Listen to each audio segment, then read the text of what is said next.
Government of India. Thank you so much, Dr. Sudhir, for again, coming to my show.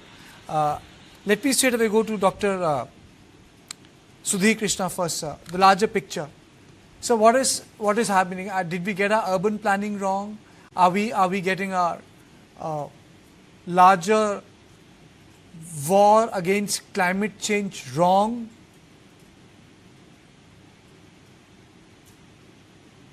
Can you please unmute yourself, sir? I think your hint is quite right, because when we are urbanizing, you see the India's urbanization is unfortunately driven to a good extent by slums. People are migrating to cities which are not planned, which are not geared to receive the migrating population.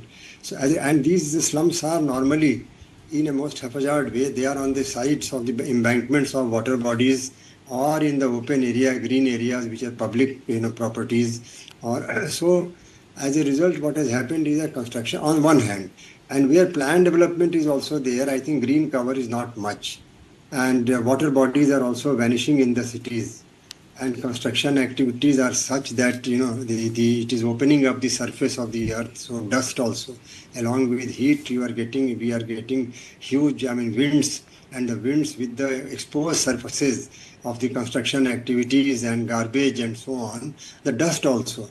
So there are multiple challenges in urbanization which we have to take note. The cities are the future. Urbanization will continue to be there, continue to grow, but we have to gear up to receive the visiting population, expanding cities, and provide adequate green cover, adequate water bodies, protect our water bodies, revive the water bodies, greenery in the roadside plantation, avenue plantations. And lastly, for the while, I will say, we can discuss more as we proceed, that a lot of initiative has to be taken for public transportation system also. People should be provided facilities not to use their personalized motorized vehicles unless it is very essential or emergent, and public transportation system, so that, because vehicles also, automobiles also cause pollution. Heat, they also cause heat to increase besides pollution, of course. So cities are the abode for economic activities, no doubt, but the cities have to be prepared also to receive. This is on the urban planning side. And little bit I will add before I hand over to other panelists to take that. You see, construction activities, the workers are there, street vendors are there. They all require, to be taken care of. For livelihood, the whole city cannot come to stand still. Yes. Construction activities are there, street vending activities, the livelihood of the workers. We have to provide for them facilities for which laws I think instead of making cities friendly to people, we have ended up creating heat islands in city. Let me straight away go to Dr. Bagai. Dr. Bagai, what are we supposed to do? Are we supposed to stay inside all the time? Prime Minister, by tweeting this, is sending out a message, and this may turn out to be one of the worst El Nino years. This has been reported by Reuters, something which the subcontinent witnessed way back in 1877, which led to the big famine. So what do you advise, sir? Can we really cope up? How can we cope up, sir? Good evening. So I think this is the price of paying, this is the price we all are paying for flying blind and not thinking of our immediate environment and the larger macro picture of environment. The rampant deforestation which has taken place in the hill stations close to Delhi NCR, the complete demolition of the Aravalli Hill Range, which had a lot of greens, the illegal tree felling within our city. So obviously we have laws, but the implementation goes for a toss. But with regards the heat itself, as what is described as the heat wave, so there are a couple of very important factors to discuss, and very briefly I will touch on each. One is the temperature range. So different continents, different countries have a different definition of what they call as a heat wave. The duration of the heat wave, that means how many consecutive days or how many hours that kind of searing heat persists. 3 is the amount of exposure a human being has. That means the number of hours and the time of the day they are exposed to. 4 is the relative humidity. That means higher the relative humidity, more the sweating. What this actually does is that this causes the arteries and veins to dilate, and you tend to start cooling. But in this process, you tend to lose a lot of heat, a lot of water from the body because of the heat. So the first impact is what we call as heat exposure. Then you come to heat cramps, then you come to shock, and then of course is unconsciousness. But in this cycle of reaching till the end point, the most important thing is to protect the vulnerables, which are the smaller children, because their body surface area is different as compared to adults with regards to the body weight. And secondly is to protect the elderlies and those with comorbidities.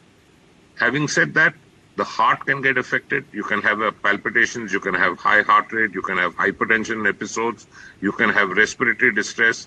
The extreme heat causes disturbances in your neuronal circuits, what we call as neuroplasticity. People tend to have mood disturbances, depression, attention deficit, even to the point of aggression. You can have fluid electrolyte imbalance. You can lose a lot of body salts, which then ultimately affects your kidneys. And last, most importantly, is you can have dryness of skin. You can have sore eyes. You can have respiratory infections. Remember, this is not just dry heat. A lot of pollution is in the air. Pollution is not only a winter-specific issue. So there's a lot of dust, a lot of construction material which is happening right now, and this causes an overall impact on the climate, which is now reflecting as this heat wave. Dr. Bagay, even, earlier the nights used to be cool as a child, when I would go back to my parental place in Agra, we would cool the baranda, we would cool the chat, we would go off, and I'm talking about 80s as a child, and the nights would be cooler, even a pankha would do. But the nights are becoming really warm, if I may use the word, sir, difficult to deal with. What does one do about it, sir? Yeah, so in this temperature, if you see even the people who can afford to have air conditioning units at home, even those air conditioning units are really not cooling. But my thoughts and plight is for the people who are on the streets, because Earth gets the heat, it retains the heat, and during the night time it tends to cool. So the people who are the vendors, who are traffic policemen, even the poor people who are on the small little hutments at the side, they are carrying the real brunt. So the carry home message is, don't expose yourself at the peak hours, which is anywhere between 10:30, 11 till about 4:35 in the evening, unless until it's necessary to go. Point number 2, cover your exposed parts of the body, wear lighter colored clothes. Please wear a head protection, either an umbrella or a hat. This is not a fashion statement, but it can be life-saving for you. Wear a sunscreen. It's extremely important to prevent sunburns. Hydrate yourself well, and it's not merely with water. It has to be with the adequate electrolyte balance so that your body salts get replenished, because your skin and through the environmental convection currents, you tend to lose a lot of fluids. Last, most importantly, is don't eat very heavy food, deep fried food, because the digestion can get impacted in this heat wave. And last, most importantly, is please do not have aerated drinks. These aerated drinks tend to internally dehydrate you, not hydrate you. Over to you. Thank you. Stay with me. Let me go across to Abhinash. Abhinash, I was playing out those visuals of Himalayas. Are Himalayas heating faster than the plains? It's like, it's like Arctic heating faster than the other ice packs. Are we witnessing an accelerated climate change in Himalayas? Good evening, Karthikeya, and to fellow panelists. We are discussing about heat waves. In Himalayas, the heat waves are rampantly been observed. The impact of climate change is way faster observed across Himalayas because they are fragile ecosystems, right? If there is an external pressure or stress, the person who is more fragile is going to be impacted the most. Similarly, in terms of landscapes, the fragile ecosystem than that of Himalayas are getting impacted more and more. I'll start with numbers and some numbers from some of the studies that we have been doing. 79% of Indian districts are now extreme heat wave hotspots. And this is from one of our studies. But what has led to heat wave is a microclimatic heat wave. and microclimatic heat wave, and couple of days before, we just had an pilot study that came out within the Delhi NCR region between Vasant Kunj and Mahipalpur. If you observe the microclimate, then in Mahipalpur area, which is urban way, very clustered, was around 43 degrees temperature, whereas Vasant Kunj, where you still find a lot of greenery, it was 37 degrees, right? The ambient temperature was lower. So I echo with what Dr. Krishna has just said in terms of landscape ecosystems or the landscape restorations. What we have done is we have done a horizontal growth. As a result, what happens is heat are getting trapped. As a result, our seasonal, meteorological, and climatological processes are being disrupted. And as a result, our whole cycle has been disrupted because, anyways, we are going to emit more and more heat into the atmosphere. But at the same time, if the temperature is getting trapped or the heat is getting trapped, it's like within this 50 degrees, we kind of have all the heaters on than air conditioners on. How do you feel about it? This similar kind of phenomenon, and this fragile ecosystems, what's going to happen is more and more of the dry spells are across this Himalayan region. As a result, forest fires are going to be more and more aggressive. Number one. Number two, what is also going to happen is this is an El Nino year, and we are going to witness more and more of those incidences of incessant and erratic rainfall. So what will happen is the overall rainfall in the monsoons is not going to happen very uniformly. We'll have 2 to 3 dry spells of rain, and the whole cities are going to be grappling with. So once you manage Heatwave, you move on to managing the urban flooding issues, which is largely a problem that we all have made into and we all have gone into. Where we have gone wrong in two ways or two stages. One is we have, being an aspiring urbanized country, we haven't been able to climate proof our urban hamlets, because there is always an aspiration. If I am from tier 3 city, I'll always try to move to tier 2. Tier 2 ones will try to move into tier 1. And that's where the population density, the carrying capacity of our ecosystems have been punctured time and again. As a result, what has happened is our ecosystems have become more and more fissured and fractured, and hence all of these heat phenomena are just going to aggravate, make more health issues.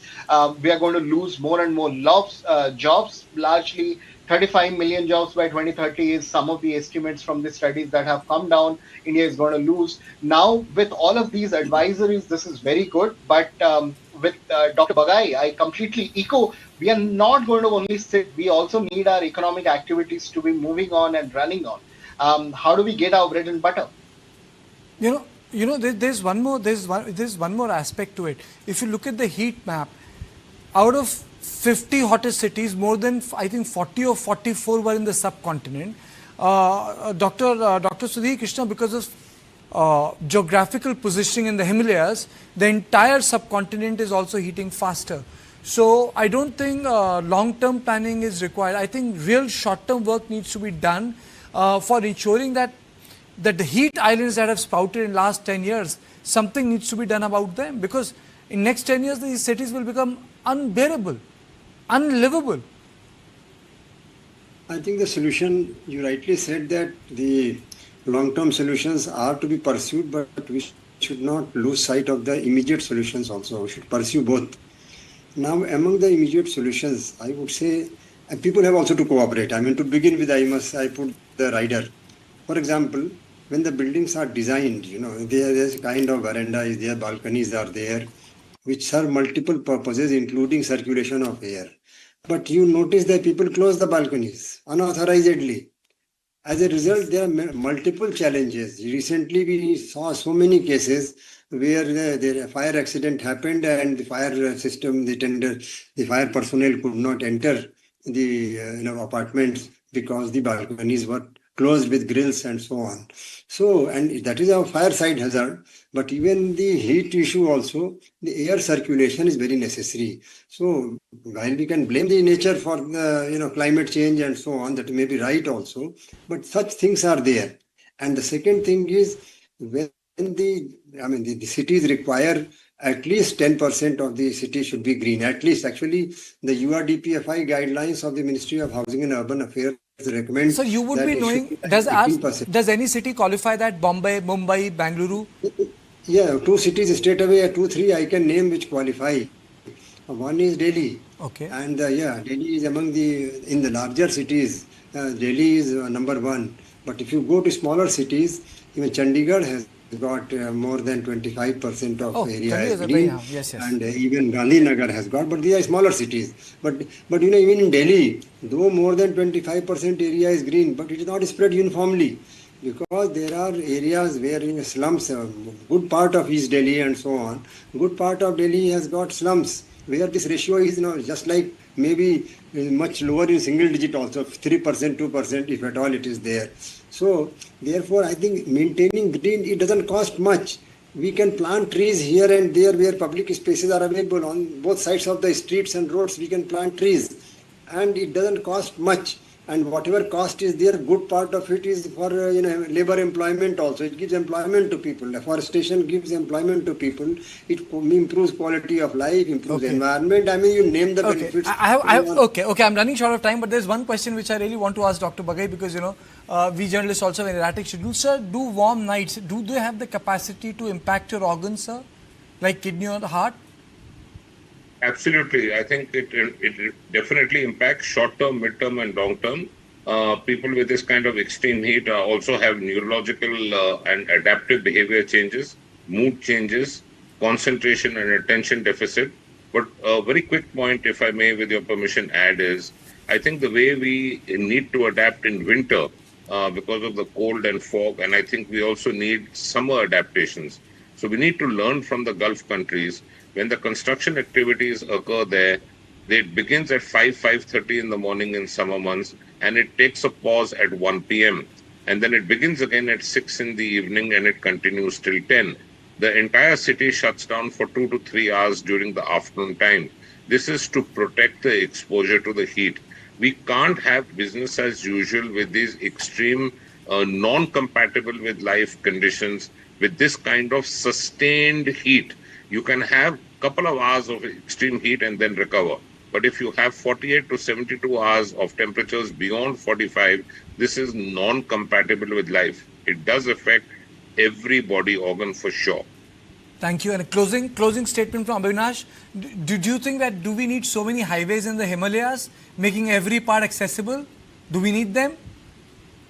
We need a more environmentally sustainable highway. If you are putting down one tree, we should have mediums of bringing up 5 more trees, and that to those species which can grow faster and bolder and provide more and more of the canopy heights. Okay. And that's where we are going wrong in terms of, yes, the development is required, but it has to be climate proof and environmentally sustainable. Okay. And more importantly, it has to be locally led.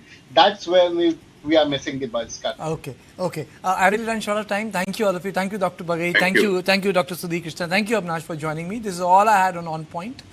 Tonight, I'll see you tomorrow at the same time. Thank you and good night.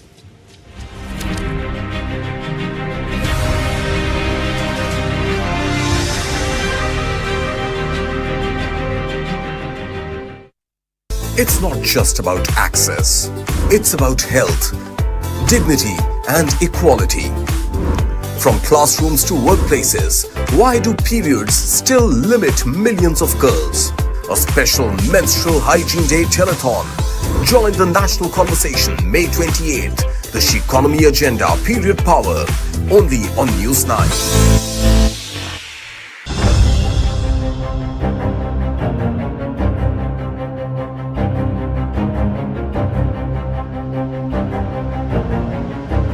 The fallout from the deadly ambush on the church leaders in Manipur is now rapidly escalating across the hill districts.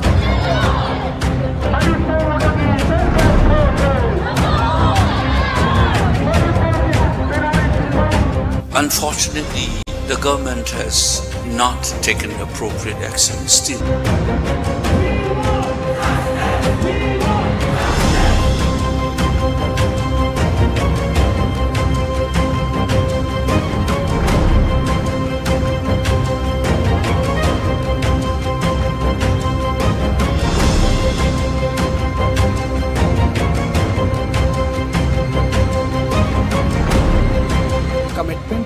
that come out from Northeast, and we'll continue to cover them in depth and entirety.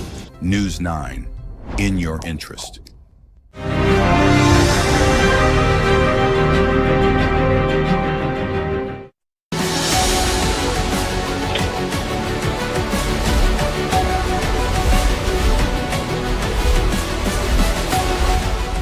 Why has Iran stopped the traffic in the Strait of Hormuz? They want to attack us, they want to target us, so we have to defend ourselves. They are punishing countries outside the region as well, like India, and like countries in South and East Asia. This is completely unacceptable. But it amounts more to harassment than anything else. The big problem that they've created now is the closure of the strait.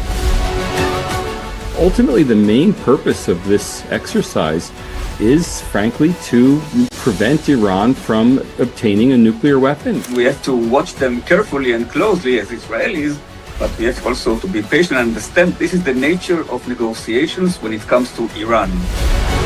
But even with a temporary pause, both are looking for deliverables for their political constituency. Whenever they've got involved in a war on behalf of somebody else, there isn't been just an altruistic purpose.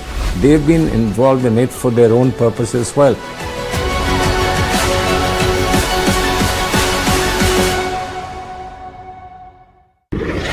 Amid a fragile ceasefire, stakeholders take on the tough questions. Was Israel surprised by the asymmetric warfare which Iran started conducting? Yes, I think it was a kind of surprise, the level of savagery. Why has Iran stopped the traffic in the Strait of Hormuz? So we have to defend ourselves. Like never before, on point with Kartikeya Sharma, decoding Hormuz, Kharg, and the ceasefire. What is the future of peace in West Asia? I hope that they got their lesson. That are supposed to give a chance. We stay ready in case it doesn't work. Every war has a political objective. The voices that matter, only on News 9.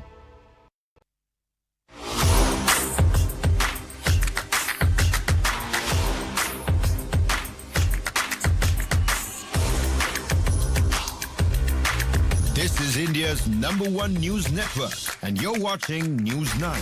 English news as it should be.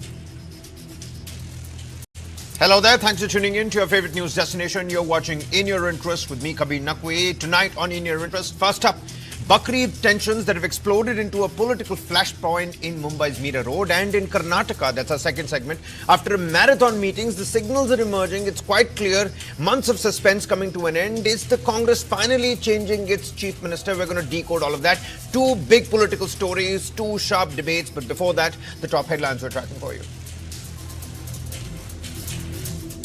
Tamil Nadu Chief Minister C. Joseph Vijay earlier met the Prime Minister in the national capital, his first official visit to Delhi after taking office.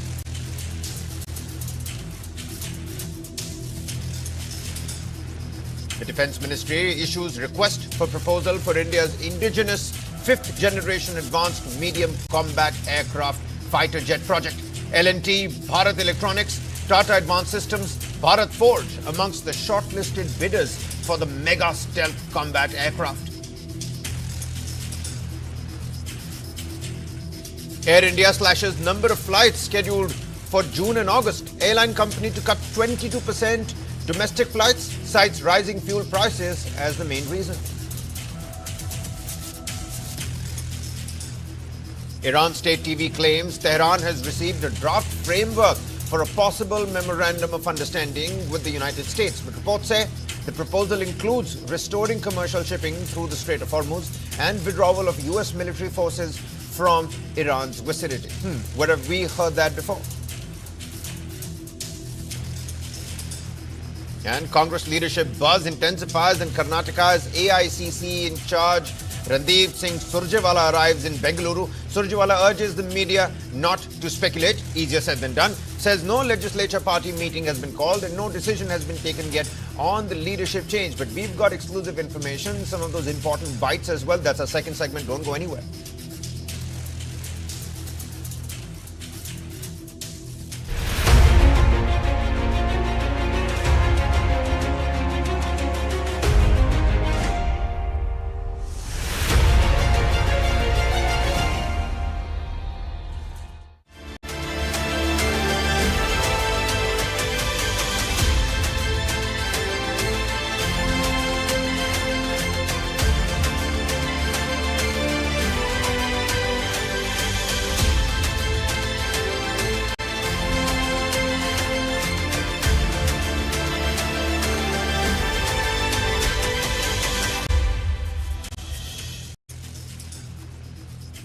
Well, our first segment, because what began as a dispute inside a housing society over Bakri Eid's preparations has snowballed into a major communal and political flashpoint in Maharashtra. Mira Road in Mumbai witnessed protests, clashes, provocative symbolism, political mobilization and heavy police deployment all over a conflict linked to sacrificial goats inside a residential complex ahead of Eid al-Adha.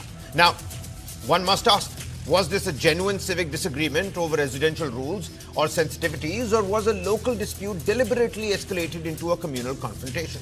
Well, the jury is still out on that. The visuals tell a story of a rapidly escalating situation. Political leaders arriving at the scene, large police presence outside the society gates of Poonam cluster, protests and slogan and shouting, residents confronting one another, religious chants being raised